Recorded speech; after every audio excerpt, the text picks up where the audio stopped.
Hey, everybody. Welcome back to Breakfast Bob from Clash Daytona. My name is Bob Babbitt. We were brought to you by the NASCAR Foundation, Daytona International Speedway, USA Triathlon, Aquasphere, and Varlo. Our next guest, Olympic silver medalist, Kevin McDowell. That's pretty fun to say, huh? Yeah, it's pretty cool. It's pretty special. So nice introduction that way. What was that Olympic experience like for you? You know, it was just the accumulation of this childhood dream come true. Outside of obviously my friends and family and stuff there and all the people who supported me to get to that point. But I was, you know, some people, it's like I was one of those kids when I was 10 years old. I had this childhood dream, like, I want to go to the Olympics. Right. And then by the time I was 12, I was doing triathlon. I was like, I wanted to be for triathlon. I remember watching the Athens in 2004. Yes. And I was like, that's the sport I want to be in. So it'd been this dream of mine. It's like, you know, some people are like, oh, I want to be an astronaut. I want to be this. I was I want to be an Olympian. And then I also want to be an Olympic medalist. So I got the best of both worlds last year where, I mean, yeah, it was delayed, but it still came true. And it was an experience that I'll never forget. I mean, it was really special with the team that we were with. I feel like we really made the most of it. And I also want to attribute Katie's Affairs for that, because I feel like she took us all in, because all of us were new outside of her. And she's like, we got to enjoy this experience regardless of the result, because she said how she went there and was so focused on the result. Didn't go well, and then the Olympics were over. And she's like, well, I missed the whole thing. So we really tried to just take a lot of it in and stuff and experience it. And we met a lot of different athletes. And, you know, it's kind of the time of my life is what I say. So. Yeah.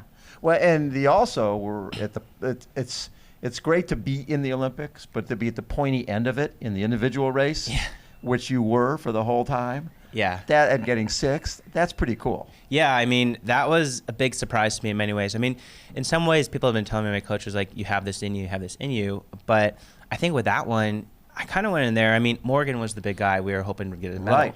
And I kind of raised my hand and was like, I'll help make this happen. Because I feel like also taking away from my focus, I do race better as a whole, like helping that way. So going into the race, I had the mindset that let's get him to the run in front of the group. Yes. So we were practicing stuff leading into the Olympics where I had that course dialed in my head. I could close my eyes and see every corner, knew where it was. Like we did all the analysis and almost might have been over the top, but for me, I didn't, because by the time we got there for course previews, I was like, I already know this course, and was going through it, and I knew where we had to move up, where we didn't, had the best equipment ready to go.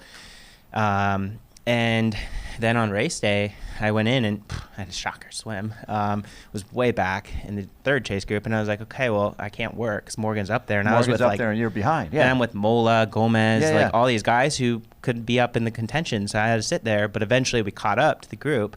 And then when it was Morgan rolled back to us, like, all right, I can work. And we started working and caught to the next bit. And then unfortunately, he wasn't having his day, and I was like, all right, well, I guess it's on me. Let's go. Do you communicate with him at that point, or is he just sort of like give you the, you better go? I mean, I could kind of tell at first when I rolled up to him. I was like, all right, Morgan, I'm here. I'm ready to work. Let's get to this front of this group, and we're good.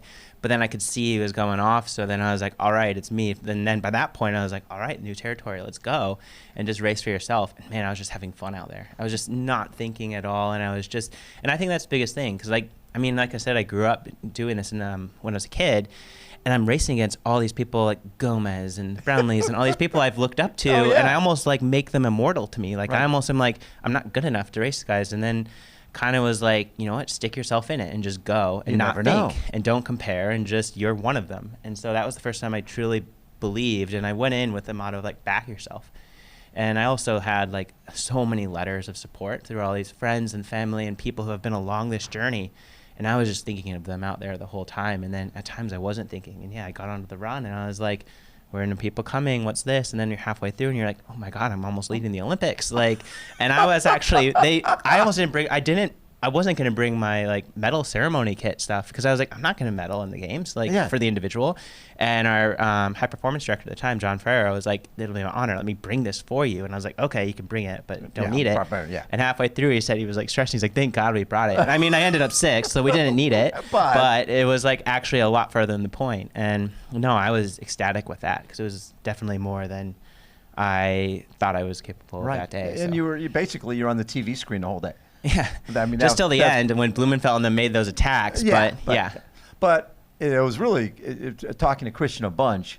He knew with Yi that I can't see the blue carpet. If I can see the blue carpet, I'm dead. Yeah. Right. I got to go, and I got to go from 1K. And mad respect. I mean, when that pace went, it went. I mean, that's the thing too. It's like at one point, Dan Hugo was out there yelling at me, I guess. And one point he's like, sit back, chill. And I actually then went to the front. But also I went to the front because I knew like every 180, Yi and them were just like yanking it and yanking it. And I was like, I wanted to take control around one of the 180s just to slow it up. Right. Because I was like, this is getting almost too much for me. And then he yanked it and it was gone.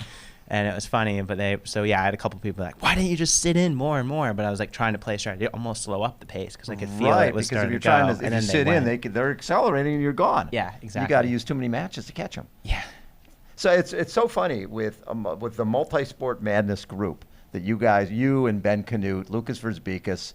I mean, you think about it, that you and Ben still, Ben just took third at Ironman Arizona, and then he's going to be qualified for well, it won't be Kona, but be somewhere else. Qualified for somewhere. Yeah. But you guys have been doing this stuff since you were little kids. Oh, it's really cool, and I don't think a lot of people know. It's like he's the guy. He's the reason I got into the sport. Really? We were like we were on swim team. It's called Geneva River Rats. Grew up we were 7 years old and on swim team doing that, and then we started doing club swim team together.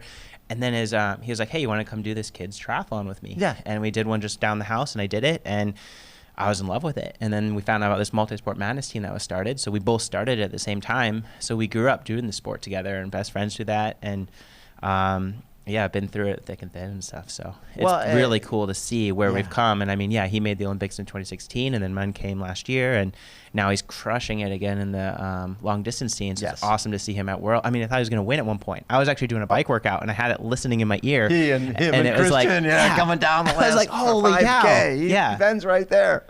Yeah, it's funny because and Ben's he's staying so positive, but this whole summer is like he went to Oceanside where he had won the year before, and he had the exact same time and was fifth. Yeah. Right? It's like every single race, it was just he missed a move or was just not quite sharp. Or that's something that happened, and then it all came together. Yeah, I mean, and that's something I give Ben huge props to, and something I've always tried to attribute in some ways is just like he doesn't care when he stands on that line who anyone else is. He believes himself, backs himself, and he's done that since he was young, and he's pulled off incredible results like that. I mean, no one really thought he was going to run his way into the Olympics in 2016, and look what he did, but he believed. And that was incredible. So, and he believed even this time when he was through all his doubts, like he would do it. And he walked in quiet confidence, actually, like much more quiet than he has been coming into like this past 70.3 Worlds. And he about just destroyed everyone and won the whole thing. Yes. And that was incredible to watch. It's always fun to see good people, good things happen. Oh, yeah. So, 2011, you get diagnosed with leukemia, right? With lymphoma. Hodgkin's lymphoma. Lymphoma.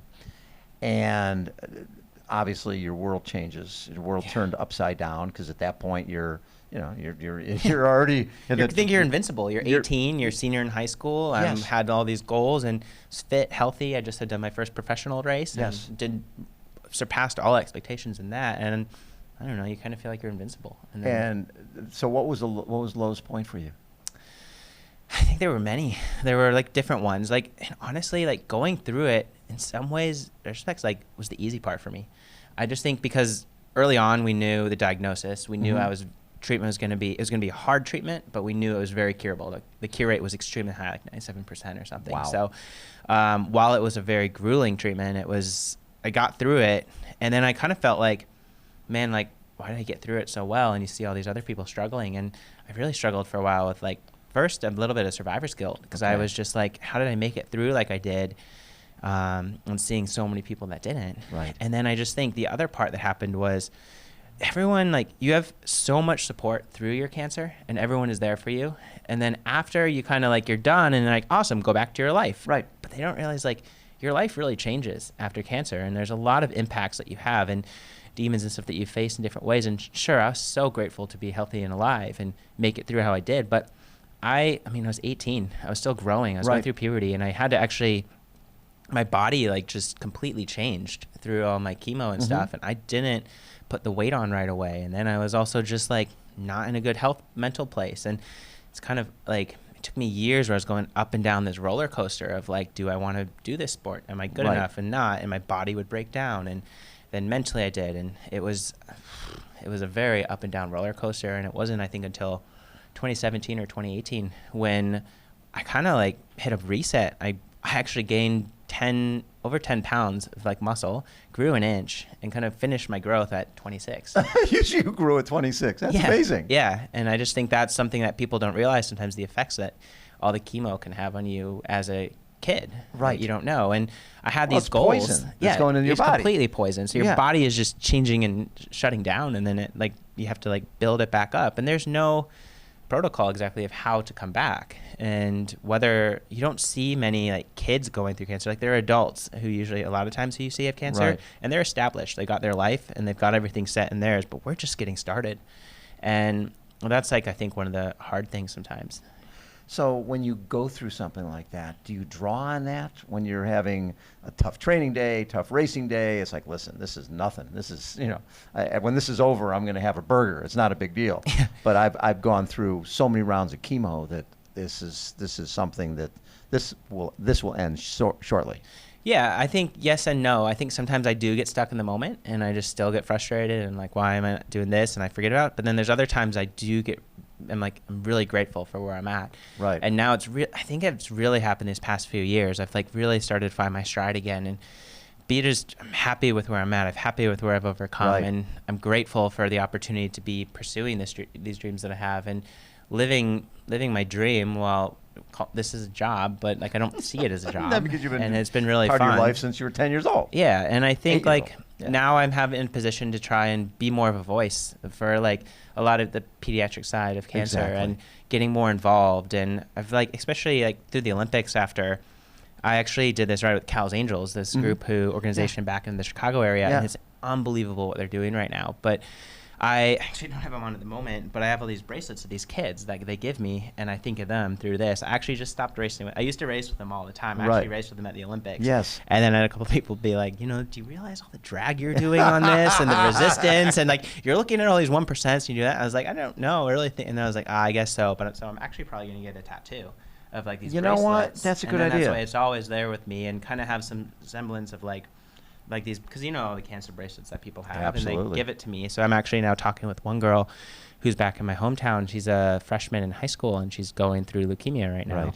And I'm kind of just like mentoring her. So I'm now in a position where I feel like I can truly mentor people go through. And one special story too is last year I was on this ride, and we started at Mount Rushmore. We finished in Chicago. Oh, wow. And it was like, I didn't do it all, but I went in for a couple of the times, and I met some kids going through cancer at the time.